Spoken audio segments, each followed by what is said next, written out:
speculate. Mark, have you heard from Salinger? Is he, I assume, planning on being on? I haven't heard otherwise.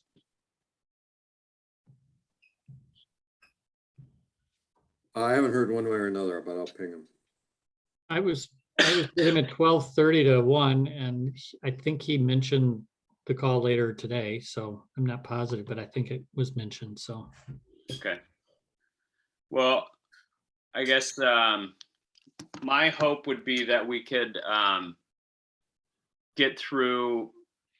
So I sent Friday evening a updated version to you all that had integrated this stuff from our last, I think that was Friday. I don't know. After the last time we spoke, Wednesday evening. This is Friday. Yeah, this is Friday, right? How the time flies. So it integrated some of all of what I think we had agreement on last time as a clean version. I then inserted a couple of items. Mark, you had sent a chat with updated language, and then I took the liberty of going back to Bob's original suggested language because I didn't get input from him on the ecological values for the mission statement. So I've inserted that for folks to take a look at. So I'd like to just get, ideally Bob would be on and we could get confirmation on those items. I have some input to share from Paul Beck on his behalf related to appointments and board composition more than appointments, I suppose, but we'll cover that as well. So Bob said 5 minutes. Okay.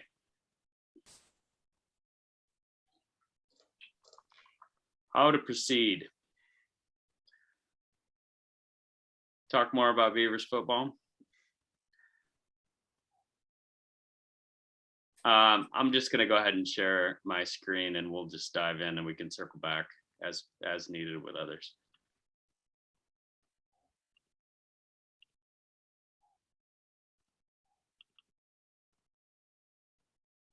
All right. Everybody see that all right? Make it a little bigger. So purpose and other elements, purpose is unchanged, mission accepted, everything that we discussed from Tom DeLuca's last set of edits and then the discussion from our Wednesday meeting. This is the language. So as you all will recall, there was a discussion about sort of each big sort of substantive area having an element or a numbered element within the mission statement. Bob had wanted, so the combination happened with 3, but that was focused specifically on research. And so I think there was agreement that we could add an, conservation, ecology sort of bullet here. And this is the language that Bob had originally suggested. So I'm pretty sure it's going to be fine with Bob. I think the question for you all is, does that raise any concerns or questions for you? Which one? 3? It would be the new item 4, this one here. Can I back up to 3 real quickly? Yes. Is there a need for the word alternative there in terms of forest management practices? I think that's a question maybe for Tom. It was his language, or I don't know, Katie and Paul, if you can speak to that.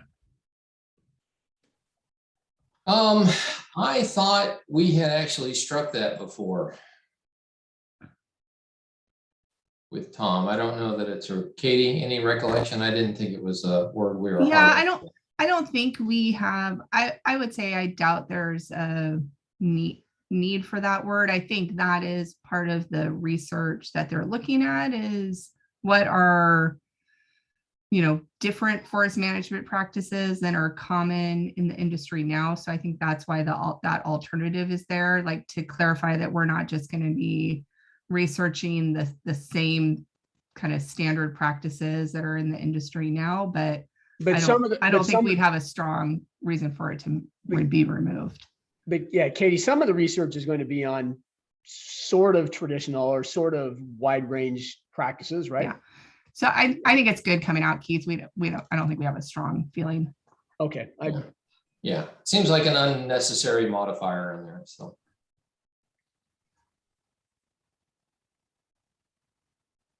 All right, thanks, and thanks for flagging it, Keith.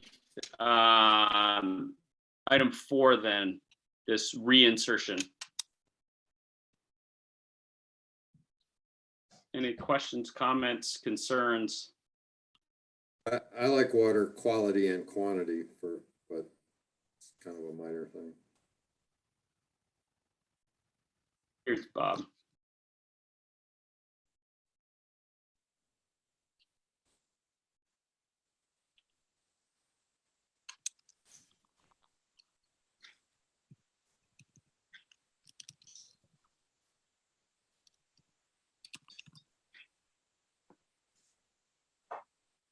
Hey, Bob, are you with us now?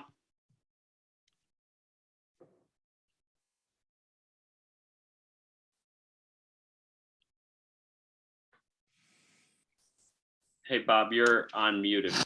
Maybe intentionally, I'm not sure. Yeah, sorry, I'm with you, but I'm standing in the middle of a rainstorm in Linton, so I'll be on the phone or on probably for the rest of this meeting. So can I read something to you? You may read something to me, yes. And see what you think. So I went back to your original language in adding a bullet to the mission related to conservation and ecological values piece, as we discussed during our Wednesday meeting. It reads as follows: advancing forest health, including climate resilience, biodiversity, recovery of imperiled species, and water quality. Mark just suggested adding water quality and quantity. Is that acceptable to you?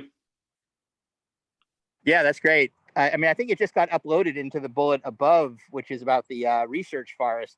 That's what I was trying to get at last time, was they got combined, and I had deliberately broken them out because research, it's different.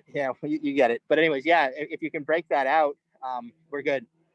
you have resilience of forest to the impacts of climate change in 3, and then including climate resilience in 4.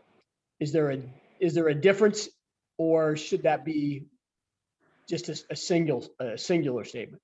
The difference, Keith, as I understand it, is that this bullet 3 references is specifically speaking to the research. Okay. I'm going to leave it to Mark, because Mark's the climate expert on this one. So whatever Mark likes here. No, I see that then. So, okay, 3 is specifically related to research. 4 is specifically pointing at forest health. Yeah, That's right. Okay. And I was trying to get at both a resilient forest, a forest that is resilient to climate change, and also, there's huge. I know there's disagreement on this group, but also one that appreciates the role that our forests play in sequestration too. So kind of both ends of that spectrum. Okay, So it's I'm good. a little vague for that reason. I'm gonna put myself on mute because it's noisy as hell here.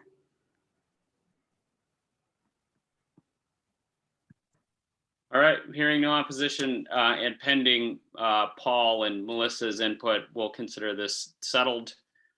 Item 7 is a bit outstanding yet. For reference here, I included in the comments what was Melissa's original language. And, there's some question about whether that language was more appropriate. And Jeff, I think you were going to do a little checking if possible. I'm not sure, knowing yesterday was a holiday, whether you had a chance to do that, but I haven't made the connection yet, but I will. okay. Now, with everybody being able to see the alternative language or Melissa's original suggested language here, do you have a preference between the two? And again, this is a little tricky to do without Tom here since he had modified this. But maybe the rest of the OSU team can represent. I think I school me on why we add forest practices at the end of that. It just seems repetitive or redundant. And why not just a demonstration of traditional tribal cultural practices and ecological knowledge? Because we're only specifically to forest in relation to forest. Is that the point? And then I can understand. Yeah, as your question might be that if I hear you right, it may not be limited just to forest practices, and by calling out forest practices specifically, you leave out, fisheries or something like that. Yeah, I just like, it's simpler just with ecological knowledge, but I'm cutting hairs now, and it's probably, I'm probably stupid for bringing it up. No, you're not. I kind of read it the same way as Keith does, that you probably get everything you want without saying forest practices. Would you, so is my task to take 7 as it's written and the alternative that Melissa had and show them both to our advisory committee members and get a read? Yeah, I think that's right, Jeff. Or or alternatively, if folks feel good about 7 as it's currently written without enforced practices, see if that is acceptable or if they have suggested modifications to it, and the other language may be helpful in doing so. The only thing I would add on the language kind of on the side, the alternative language, is that there was some concern about just how broad traditional forest products could be. Like, I think the intent there is around, is it the kava root and bark and ferns, Right. but it could be trees as well. And so that's a pretty broad encompassing piece. Yeah. Well, let's, I'm going to, unless people feel, want to say no, I'm going to drop the last clause there. And then Jeff will rely on your conversations with the Tribal Advisory Committee members to confirm the language. And I think everybody would agree that we should be deferential to what the tribes themselves would want included here. Good. Hey, Peter, I'm sorry, going back to number 4 for just a second. Bob and I had a slight miscommunication because we were talking on top of each other while texting. But I think, as in number 3, we'd like to see carbon sequestration called out in number 4 as well. As an additional. Yeah, just because, we're talking about we may enter into carbon markets. I think carbon's, worth being noted in and of itself. Got it.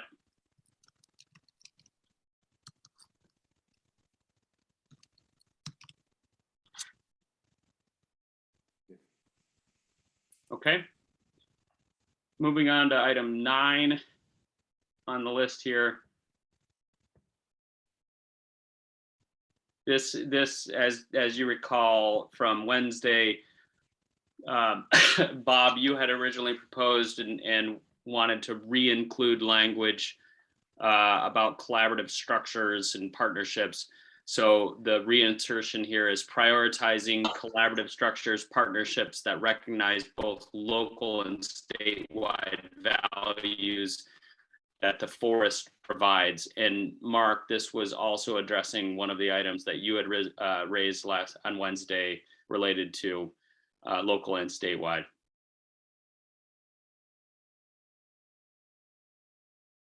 Any comments, questions, concerns related to this one?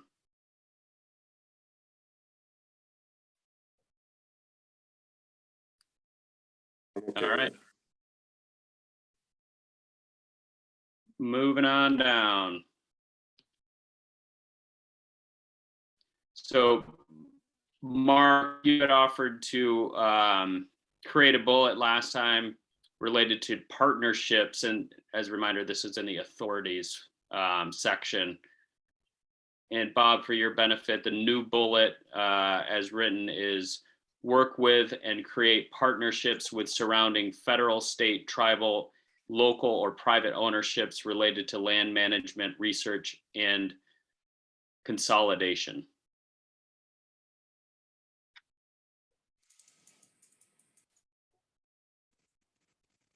I struggled with what the right verb was there in the beginning, couple of work and create, but that's what I came up with. Authorities to work with and create. I think I always try it out with the authorities being the first word. You know, you have the authority to work with and create partnerships. I think that's great. I for one, like it. OSU team, any comments or questions, concerns? Not on my end. No, it's good. Okay. Roles and responsibilities. Jeff, excuse me. Any update on the language related to carbon credits, sale, still the right word? I think that's the question. Should it be sale and transfer or any other verbiage needed here? I was on the phone right up till 3 o'clock and we agreed he was going to just have to look at the language and make sure that we were inclusive enough. So I don't have it today, but I will Tuesday. Okay. So I'll have it in order to put in. I understand what we're after is just whether the carbon credits and or is whether there's a need for another terminology in there to make it comprehensive. So Correct. we'll get it right. All right.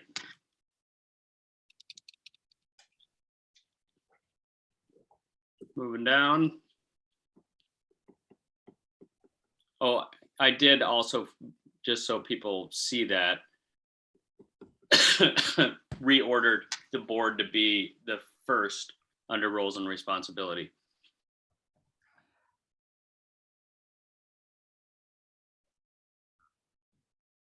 So this is per the conversation last time, added a bullet to the responsibilities of the state land board to direct the non-Senate confirmation appointments of the board of directors for the research forest. That was. Hey, Peter, can we roll back up to the board? Did we detail I know we've discussed it. I know a lot of people like the idea of a required 6 meetings. Is that in the board of directors portion? Yes. Okay. Although I would suggest that there might be times, we're all part of boards that you get to a scheduled meeting and you have no real agenda that you haven't covered. I'd suggest we use no less than 4 as with the intent that we reach 6, but it's, again, I'm splitting hairs. What I don't want, what I dislike is scheduling work for the director and staff to create an agenda and the paperwork and the material for a board meeting that you may or may not need, right? And that's, I'm trying to spare them the extra work in case we're at a point where there's not really the particular need for a board meeting. So, yeah, you'll see it's the very bottom of page 2 here, must Right. conduct no less than 6 public notice business meetings per year. okay. I mean, I know that's what folks had stated, and I know Melissa really liked that. I'd prefer 4, but I think I'm the outlier here. So.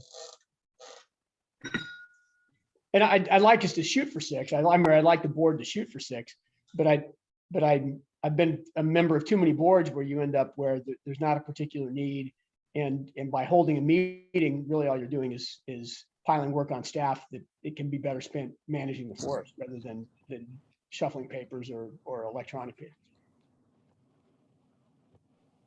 And I think that's always the case, but part of me also thinks that there's going to be plenty to talk about with this group for a while. I think you're probably right, Mark. I think especially early that you're probably right. I'm good. Paul Odenthal, were you gonna weigh in on that? No, I just say I kind of agree with Keith being a staffer that prepares for board meetings that we have here at Oregon State all the time. It is quite a cycle. And while 4 meetings a year seems far apart, it comes awfully quick as well. And Yeah, I kind of like the basement of 4 with the idea that the board will, my hope here is the board wants to be engaged, and as they need more meetings initially, they would have that 6, but I kind of hate to put 6 in perpetuity in legislation. If I do too. And you may get to boards that would prefer 4. Yeah. Let's hope we get to a point where the board meetings for this forest are extremely boring, right? Maybe 20 years from now. I'm just going to speak up because Melissa seemed quite certain of her opinion on this. So if we're going to do a modification, I would think we should wait for her to participate in that conversation. No, I agree, Jeff. She was very, very particular about the 6, but I'd like to make my point, and I can give good examples why. I think 6, as Marcus stated, I think 6 early makes great sense. But I to hold a meeting because we don't want to violate legislation, or they don't want to violate legislation just so Paul can have more work to do, doesn't make sense to me. Yep. Having talked to her I'll weigh in here. I mean, I do support 6 too. And remember, I negotiated down on another number in exchange. So I want my one year back on the other one. But Okay. I would stick with 6. I mean, I'm not going to go to the mat on it per se, but I do think we need to recognize too that, we'll probably come back in several years and make some adjustments on this. There probably will be tweaks. There'll be omissions. So, we're on one hand, we want this to be durable and in perpetuity. On the other hand, I have very little doubt that we're going to have to make some adjustments on various pieces of it. And there'll be authorities that we miss that we need, and so on and so forth.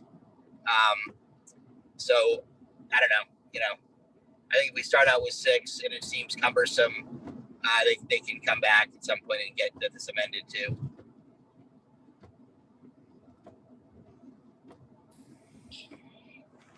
I'm good. As I said, I think and Mark said, there's more than enough work early for 6. I just always like the idea with board meetings that if you only have 4, you get your work done in 4. And if you have 6, you get your work done in 6. And I think that you don't get less work done in 4 meetings than you do in 6. But what you do is put less burden on staff. And Yeah, in some way, the other, I can't remember who brought this up and at which point, but the duration of those meetings, 4 half-day meetings or full-day meetings, as opposed to 6 2-hour meetings, could be, more effective. Anyway, let's raise it again once we have Melissa and come back to it. no, that's okay. I'll bring it up again, but I understand Mark and Bob's point well is also. Thanks. Okay, as I said, roll is staying. Land board back to appointments has been added back into that. Board of directors, membership and composition. So this is one that we're going to want to spend a little bit of time on.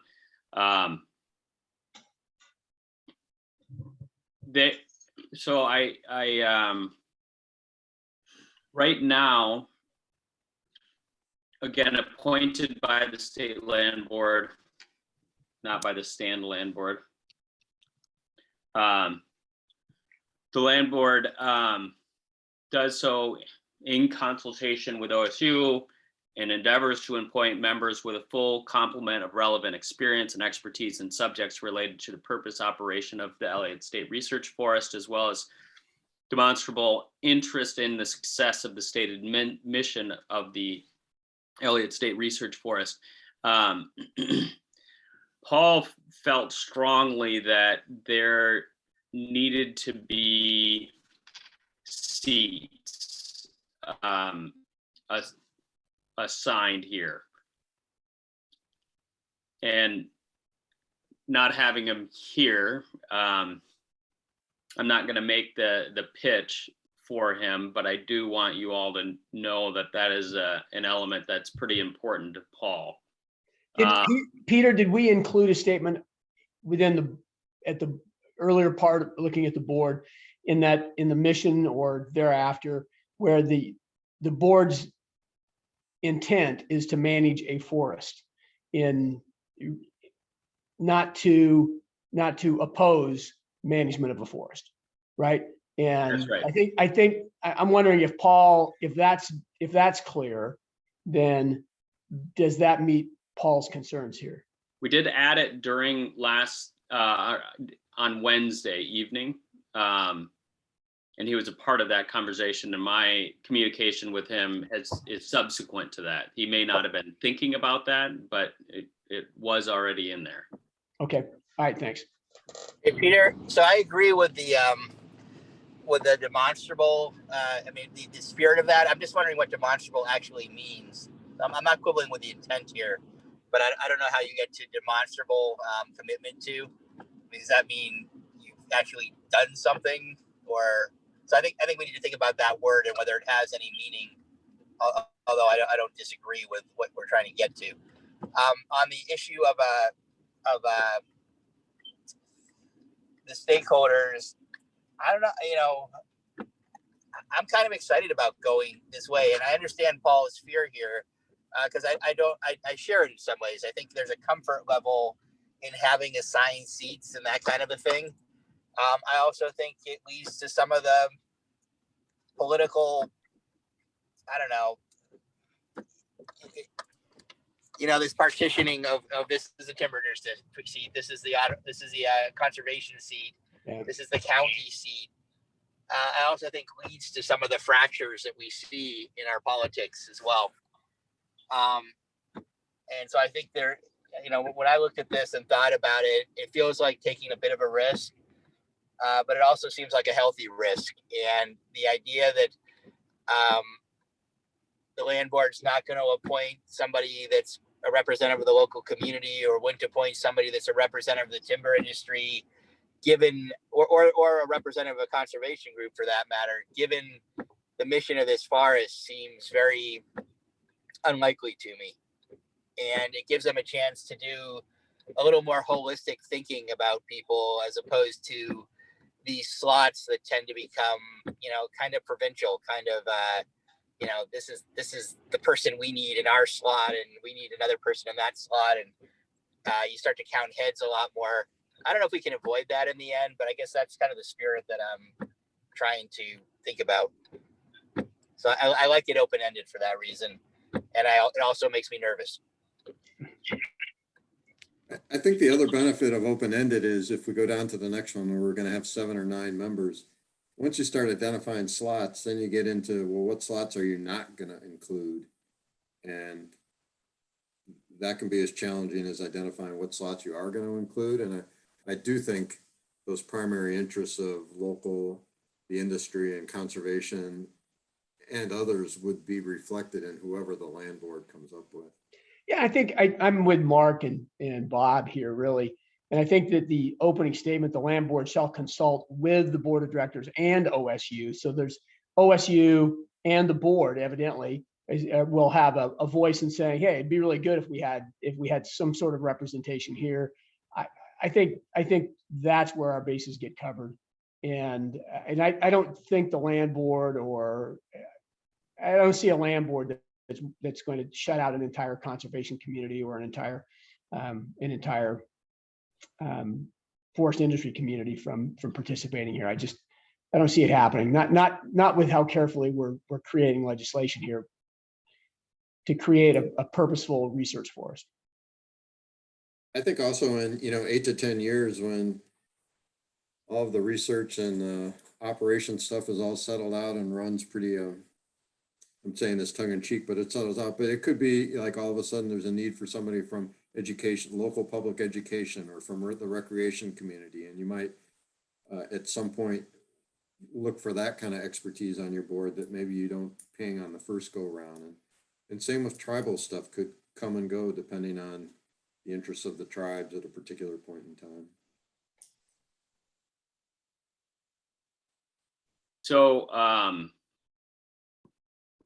think we're going to have to, in spite of the fact that I think all of you are in alignment on this, Melissa is the one that proposed some of this revised language and took out what the language, if you can see it on the left-hand side, the land board. So we had sort of struck a balance between designated seats, the language in front of you, as well as at one point we considered something in between, which was the land board shall consider for appointments, but need not be limited to appointing representatives of local and statewide conservation interests, timberland and forest operation interests, local governments, tribal governments, recreational user interests, and scientific research interests. So that was an attempt to give a nod to some categories, but not, tie it too tightly. So just reminding folks of kind of the terrain we've tread on this. Can you read that again one more time, Peter? Sorry to ask. Yeah, this is deleted language, right? So it was in at one point, it came out, but it was at one point an attempt to strike a balance here. The land board shall consider for appointment, but need not be limited to appointing representatives of local and statewide conservation interests, timberland and forest operation interests, local governments, tribal governments, recreational use interests, scientific and or research interests. I actually think the middle ground is more problematic than going either way, either saying A, B, C, D, E, or just as stated. I think, are you directing, because by saying you're not directing the land board, you're really giving them advice here. We're sort of directing the land board. You ought to consider these particular interests. And I'm not sure that improves on either of the other sides of either listing them specifically or using the language we have. Yeah, I think I agree. I mean, I think it's not a bad list. I mean, but I think we shouldn't kid ourselves. If you write that and they don't do it, it's going to be. And I guess, and on the other hand, I'm not that worried about it because they probably should do it, and I expect they will do it. But I think there's a lot more ownership though too. Suddenly it's my seat, and I want to know who's getting it, and I think it leaves a little more opportunity not to have that, to be a little creative, to see how people can be mixed and matched a little bit too. That people can have more than one hat that they wear, and that can create opportunities for also additional skill sets to come in too. So I don't know. I could probably live with that list, but I think we should realize that we are designating seats for all intents and purposes.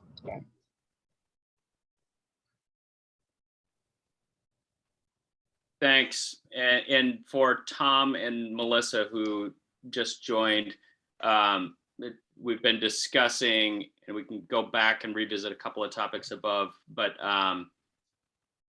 Board of Directors composition. Paul Beck is not able to be on the meeting today, but communicated with me about the importance to him of having designated seats for certain constituencies or sector areas. For those that are on the call, it sounds like there is general alignment or around at least a preference, if not a strong preference, for the more open-ended language that's currently in the draft. So again, not something we're probably going to be able to settle on today without Paul Beck here. I think the other thing Paul should realize, and I'm sure he probably does, is that there's no way they're going to appoint 7 people to this board without having somebody represent the timber interest. I mean, Yeah, I agree. it's not going to happen. you think it would help for Paul, and I'm not advocating that, I like it the way it is, but if we inserted language, you know, something about from diverse stakeholders or something like that, I don't know if that would, you know, 7 to 9 individuals representing diverse stakeholders of the Elliott. But it does say that a full complement of relevant experience, I think, is, Yeah. we can say it again, but in essence, that's what we're saying with that particular line. Yeah, that's true. Yeah, and related to the purposes. So we'll keep you posted on conversations with Paul and bring this back to you all as needed. Well, I'm just curious, your experience with the OSU trustees. I mean, I don't imagine you have slotted seats exactly, but I mean, don't you just sort of pick the best set of complementing people that you can hopefully get in the room at the same time? Yeah, like I said, from the OSU's perspective, no concerns with this language as well. I was just thinking compromise for others, but yeah, you're correct. Same thing, the board makes recommendations up to the governor for appointments and goes through that process to get the right mix of folks and expertise on the board. And I think the related to this is going to be sort of the number and composition as well. So we'll have to engage with Paul on that.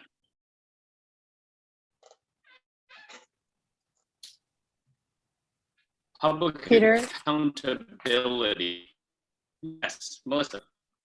Oh, are we requiring unanimous decisions out of this group, or, I mean, are we going with consensus? We have not specified a decision-making structure for the group. Because I feel like we have beat up this board of director composition thing numerous times. Yep. And I hate to keep going back and revisiting it every time somebody decides that they want it a different way. Does that make sense? I'm not trying to be hard on Paul. It's just that we've had this discussion. Couple of times. Yeah. It has been a bit of a moving target, just to be fair to Paul. I mean, that when the structure as a whole gets shifted around or other elements get shifted around, then you go back and look at the board membership and for us, is the dean a voting member or non-voting member? If there's no researchers on the board and there's no one voting for research and the dean is a non-voting member, it brings questions to the fore and about how do you run a research forest if the membership of the board doesn't appreciate or interested or concerned about research and the types of research that are being conducted to achieve all those objectives that are laid out in the mission. So anyhow, I get it. I understand why. My point is, I guess I understand why you come back to that, because that group is going to be the decision-making body moving forward, and the composition is important, depending on, and the voting's super important if it's consensus or if it's that. Those are all really important things. So, but I don't know if we would be able to work through those in a short period. And I'll go back. I think the language here is pretty forceful in terms of the land board shall consult with. Yeah. So it's right. OSU is going to make that point loud and clear, right? That researchers, there's an advantage to researchers on the board or somebody with a research base. And a land board proceeds at its own peril with if it ignores the consult with the board of directors and OSU, right? I think that's I'll shut up. No, well, actually, before you do shut up, I actually would like to detail you to call Paul back and have a conversation with him about this. Yep. I just think the struggle is as we get closer and closer to a decision, each of us wants to make sure that our point of view is represented in the long term. And the easiest way to do that is by saying, well, you should have a spot on the board that represents my point of view. And I mean, that's the default for anybody who's in this decision-making position in the direction we're going. And I just feel like unless we put a pin in this, we're going to keep coming back to it over and over again as each of us gets a little nervous as we're getting towards a decision. I think you're right. And I don't know if you can see people, Melissa, but I think that there's heads going vertically up and down. I'm like, wait till we have bill language, then we can wordsmith. Yeah. I was just going to say, Melissa Yeah. says that because she's so used to dealing with county commissioners, and we know how easy counties are run, right? How simple that is. A gentle, delicate place, Keith. Thanks.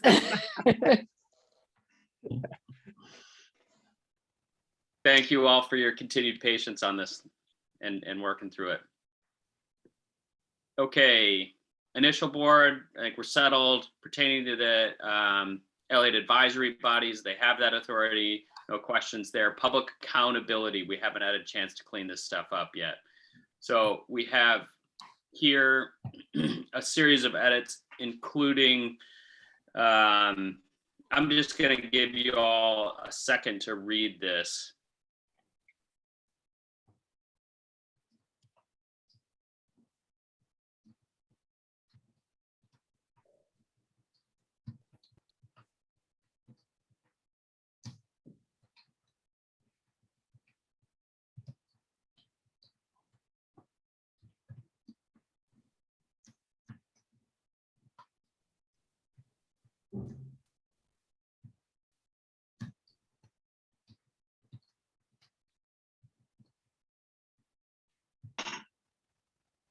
Any initial reactions?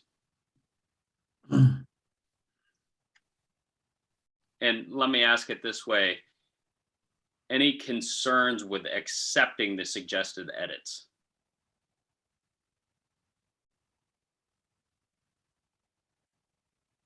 Who are the edits from? Greens, I think are, hold on. That's Bob Salinger is green. Pink is you. And Paul is in the comments.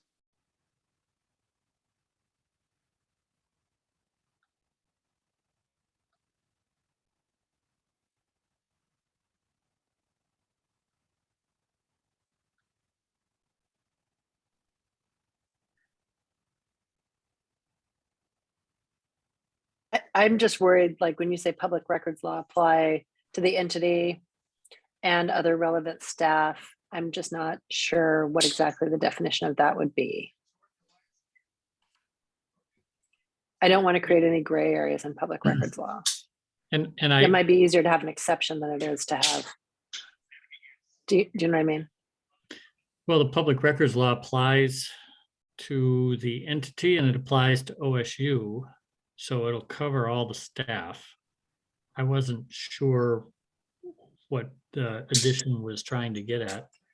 Bob, can you help explain that for us? So the original language, so you can, was related again to public accountability.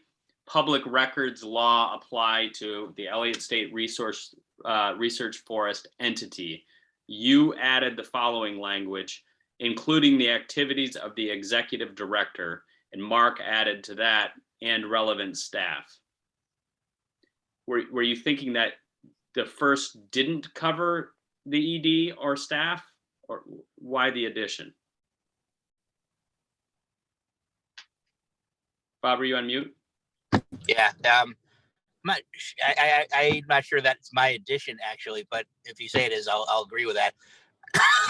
I think what we were trying to get at, I thought I added OSU, and it's something I brought up last time we met too, I guess on Tuesday, was we want to make sure that public records law covers the activities of the forest. And so to the degree that it's inside OSU, and I think OSU said that they have to respond to public records as well. So And if that's accurate, then I guess we're okay. But we want to make sure that, you know, things could be shielded because they were done at the OSU level as opposed to the board level. And we also talked about how research does need to be shielded. Is that ringing any bells? Yep, I think you're accurate that we did talk all that through.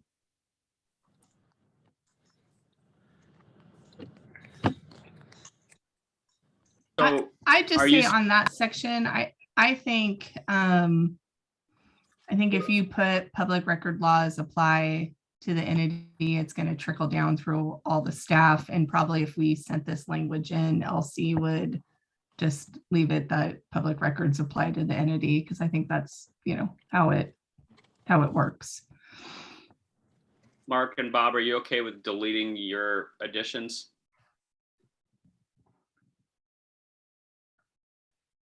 I agree I on think so, relevant Peter. I'm staff. looking at, sorry, go ahead, Mark. Sorry. I was gonna say, and relevant staff is pretty ambiguous, so I'm okay letting that go. I think it still goes back to Bob's question. Does the ESRF entity include OSU? So the current structure is the entity is going to contract with OSU for the operation of the forest, right? Yes. Correct. So I right now, I know that our contract with ICF or with Mason, Bruce, Gerard, whatever, our advice from DOJ is that the public records law applies to any documents or interactions between us and our contractor. So it feels like I can ask more questions about this if we want. But it might be that we could structure this so that it was clear that it was reaching with the entity and any entities that the Elliott State Research Forest and the board contract with for activities on the forest or something like that, and leave it at a high level, if that would make people feel better. I think it would be helpful for you to confirm that, Jeff. Yes. Okay. All right. Bob, were you going to add something? And then we also, I think it's important that we also address Tom's, what he raised last time about research, sort of proprietary nature of some of the research stuff. Yeah, I think this is okay, Peter. And we support the proprietary research stuff. That's not a concern to us. We agree with Tom on that. And I'm reading this on my phone, which is difficult as hell. So I apologize for not having made it home to actually look at a computer. I guess the one question for you, Peter, is I sent you some comments this morning. I was wondering if those got incorporated in. No. Okay. You and Jeff should have both gotten some comments today on this section. Yeah, and I responded. I sent you an email back, Bob, suggesting that I couldn't respond to several of your things without talking to legal counsel about the applications. Okay. All right, fine, thank you. So I'm going to delete the ED reference because it feels maybe unnecessarily specific and not getting at the topic that you're really wanting to ensure, which is really the OSU connection. Noting that you also have additional edits you'd like to suggest here.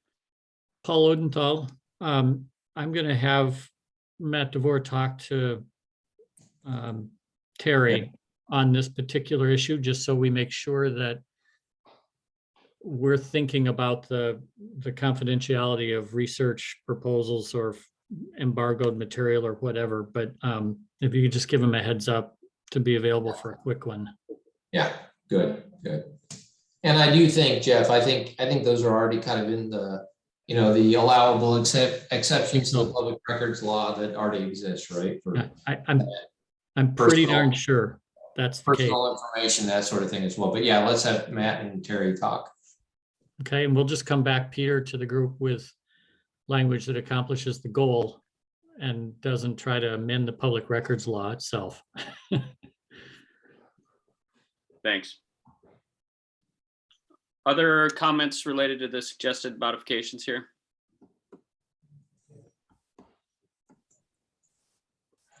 Third-party right, extending to the board, and Elliott say research forest entity actions as follows.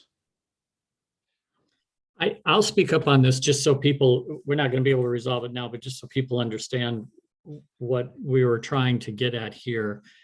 Early on in the process, we had conversations saying that if we were to move toward the APA applying and providing a third-party right of action, it needed to be with very specific, on very specific decisions. And so the bullets there kind of try to call out the specific decisions that we want the APA to apply to and provide a third-party right of action. And I think, Bob, what you sent, I think we were mostly in agreement. You kind of ticked off, and what you ticked off were mostly in your second bullet, mostly these things. The trick here that we're working on still is how to create the right limitations so that our original intentions and agreements about having a limited right of action for what counts is there without screwing up the APA either. And I think we can do that, and we can do it pretty readily, but the door was never intended to be wide open so that virtually any action on the forest would be subject to a third-party right of lawsuit. It was supposed to be specific decisions of the board that were inconsistent with foundational documents or forest operations that were inconsistent with plans that have been adopted by the board. Sure, and I understand that, Jeff. So we did send some language today that may help with that circumscribing of the APA, and it may not be an issue. But the one thing I would say, though, Jeff, is when we were doing that, it was because we had to build the APA from the ground up for OSU, and there was a lot of concern on OSU's part about litigation and that kind of a thing. If this is actually, an entity of the state, some of that necessity in my mind goes away. Typically anything the state does is subject to the APA. And I think there is a legitimate question as to if this is an entity of the state, why the state would limit the APA here. Would the APA would the state limit the APA with ODF and W, or, so there's a philosophical question here that I think is actually important, but I'm more interested in the practical question. And, I think the language I sent you this morning gets at our practical concerns within some of these constraints. So maybe we need to shelve that until we can kind of work through that and see if we have a meeting of the minds there.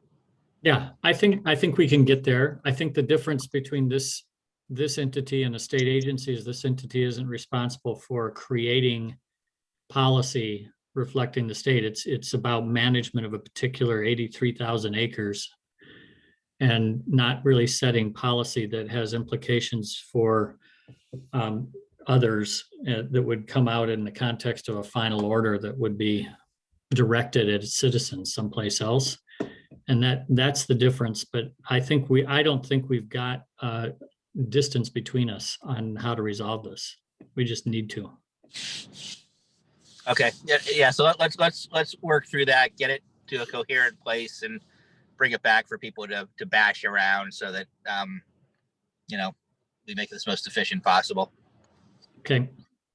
Yeah, and assuming Matt and Terry will be engaged in those conversations as well. Good, thanks. The OS, so there's a bit of a, I would just say Paul Beck also would be raising the question of limitations here and whether everything is going to fall into this. So I think it's important that, that voice, even though he's not here, it's in his comments and he's going to be attentive to that. And I wasn't suggesting to cut anybody out. I was just suggesting to get our stuff Yeah. organized so that people can critique it, not so we can circumvent anybody. But it's a little bit of a mess right now, so I just want to get it coherent so people can have a clean shot at it. We're gonna make sure you and Paul are thoroughly engaged. Paul and I are good, man. We talk, you know. we'll work I it was out. looking at Peter. Good. Oh, So we just have a couple of minutes here, or 1 minute really, but I'd love to get. can I just, I would just like to flag this forest operations undertaken that are inconsistent with the biennial operations plan approved by the board of directors. That's, I think we need just to be a bit more specific because it leaves it open for anybody to question anything that's being conducted on the forest, that because it's forest operations, it may have said we were going to use ground-based equipment. Instead, it's a tethered, and they're like, even though it's to the benefit of the system, it could be challenged. And That was a really good and helpful conversation we had last time around that topic. So. yeah, thanks, Jeff. If you could just flag it. It sounds like Katie and I have to get on a meeting with Senator Golden right now. And Katie, I don't have a link, so you're gonna have to send me one. Oh, okay. Well, we'll see if I have one too. I just know we have it. But Tom, if you want to stay for a bit longer, I'll stay I for can just a get the bit other one while started. Okay. Yeah, okay. Thanks, Tom. Thanks, Katie. So there's a question here, Melissa, you gotta see, you were raising the question. So Mark, you added a reference to the OSU proposal submitted by the state land board, December of 2020. Was it formally approved? Melissa asked. It seemed to be adding to the list. Elevates it beyond what folks maybe understood it to be. Yeah, that was not approved by the land board, right? It was presented to them.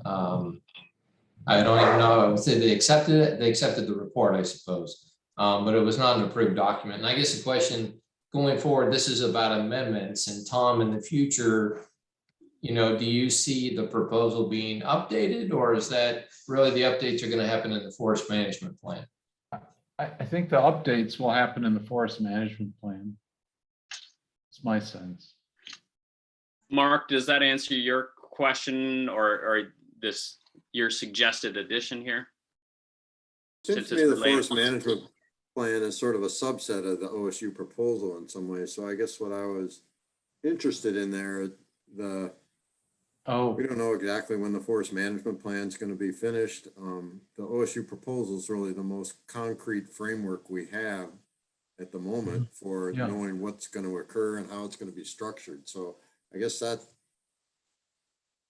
was my interest in having it in there, so that we just sort of have an agreed upon baseline of where we were going to go. Yeah. Yeah, and I think that's the way we've been looking at it, that the proposal is kind of a cornerstone that set sideboards for the HCP, set sideboards for the forest management plan in terms of public expectations of what was being bought into for a public forest. You're right, it wasn't an approval, it was an acceptance. Perhaps we can manage that by having a description early on in some of the statements in the statute that describe what, when we refer to the OSU proposal, we can have some language that defines what that means. And just like we're going to define an HCP administrative draft. And it's just a languaging thing. I don't think any of us disagree with the intent here, do we? Okay, it's just a languaging thing. Yeah, I just didn't know if it's workable in the, For purposes of the concept here, should we leave this in so that it's even if it's not the right language or the right place for it. I just don't want it to get lost. Okay, Yeah. I'm gonna accept it. I would leave it in and we'll all watch on that a little bit and I'll make a note. Malia and I will make a note when we're working with drafters. Great, thanks. The other minor footnote there is, I think we've revised it in April of 21 as well, or I can't Yep. even remember exactly, but so it's submitted to the land board and revised of April 21 might be the more precise language there. The other thing that we can all remember is that we're gonna come back in December of 2022 and tie a bow on a lot of things. And we could take care of it there too. So with a formal action.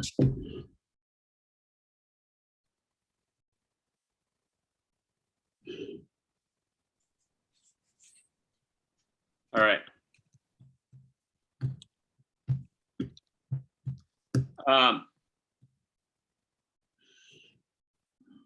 Anything else, this addition here at the bottom, actions inconsistent with applicable state statutes and rules, including open meeting and public records laws?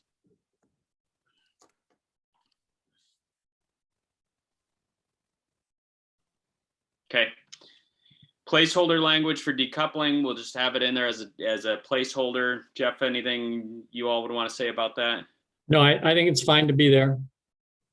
Okay. Protections, we're not going to solve that today.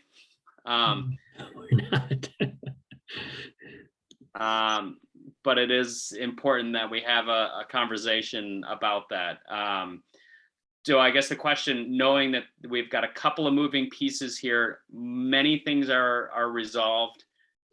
We need to have a touch base with Paul Beck, but is there enough agreement with the language here as legislative concept that we can have the team move this forward to drafting of the legislation? That was the intent. By the close of business today, we could get this shipped out and begin work in getting actual legislative language, which will then actually allow us to modify real language.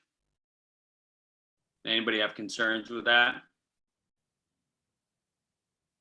Yeah, I think it works. The other footnote was, Jeff, you and Bob were going to circle back to some of that public record stuff and from the email that went by this morning and try and pin that down.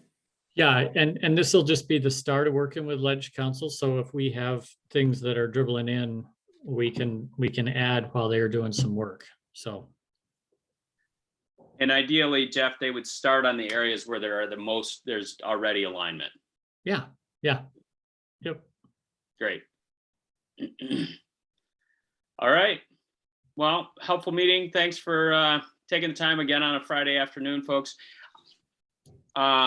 We will probably try to get something on your calendars for next week. Is it okay to just assume folks are available this window of time, late Friday afternoon? I know it's everybody's favorite time to have a meeting, but it is often available. So we'll add something and then a chance to circle back on some of these outstanding topics and get an update on the drafting. Hey, Jeff, do you know, or do you have a round number or a round approximate time when this all comes up before the land board on Monday? I mean, I'm sorry, not the land board. When the committee hearing, the committee comments come up. Oh, well, we're not going to take any of this to the committee. No, I know, but what time does it start? The time schedule for the committee is, I believe, 11. Committee starts at 11, but I think this is on the calendar for about 12:30. Yeah. Okay. Yep. Thank you. And look for how they'll proceed, right? Look for an email from Malia on Monday morning, kind of making sure that you've got all of what you need to get into the meeting in a good approximate time. Bob is going to be on the panel. Yep. Speaking, and we know, and we'll be like calling you out. So if you're not going to make the meeting, we'll want to know. Okay. All right. Thanks. Is access to that meeting just posted on the land board webpage, or can you share that? So It's the committee. It's on OLIS. Won't, So, won't Malia include that? in yeah, her- we'll make sure you've got it. Thanks. But it's not posted anywhere on the land board stuff. If you're looking for it, it's all in the legislative. It's the House committee agenda postings. Can you share that with the rest of us too then? Yep. I'm gonna, if you can copy and paste it, I'll put it in the chat right now. I don't have it yet, but I will. I wasn't going to worry about it till Monday, but I will find it. Okay. Malia might be on right now. She might not be. I don't know. It's I just, posted. I just posted it in the. Oh, there. Perfect. Thank you. Sorry, not trying to be difficult. I'm just triaging one day at a time this week. So if you need it, you can get in touch with me as well. I can send it via email too. It will, everybody that, all AC members will get it. We'll make sure that happens. Thanks again, everybody. Thanks all. Have a good weekend. Thanks, guys. Thank you. Bye.